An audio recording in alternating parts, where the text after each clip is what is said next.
Ram Swarup Balmik versus State of Madhya Pradesh. On 17th March 2023, the Supreme Court in the case of Union of India versus another international trading company and other reported that what remains now to be considered is the effect of permission granted by 32 vessels. As highlighted by learned counsel for the appellants, even if it is accepted that there were any improper permissions that may render such permissions vulnerable so far as the 32 vessels are concerned, but it cannot come to the aid of the respondent. It's not necessary to deal with that aspect because two wrongs do not make one right. A party cannot claim that since something wrong has been done, in another case, direction should be given for doing another wrong. It would not set a good.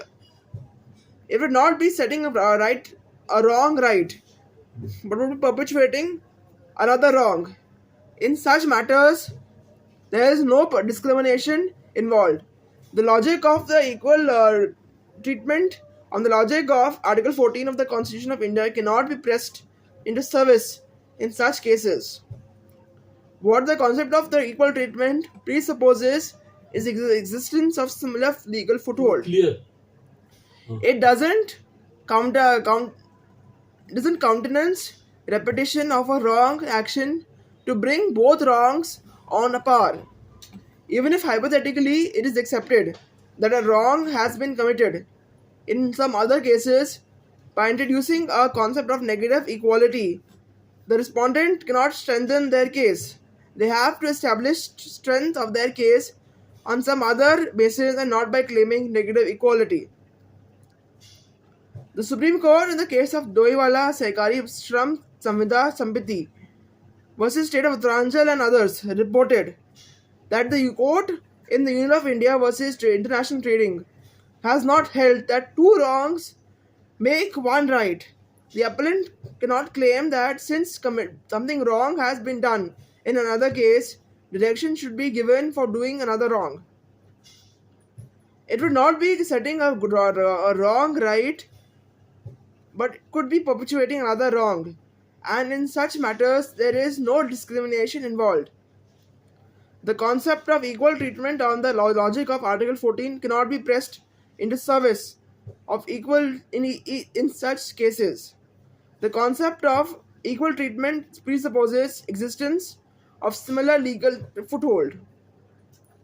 It does not countenance the repetition of a wrong action to bring wrongs on a par.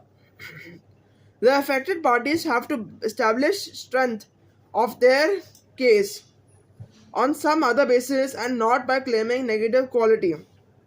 In view of the law laid down by this court in the above matter, the submissions of the appellant has no force.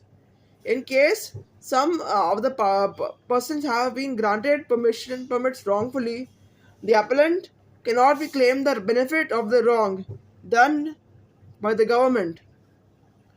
In Jalandhar Improvement Trust versus Sampuran Singh, the court held that courts cannot issue a direction that the same mistake can be perpetuated on the ground of discrimination or hardship.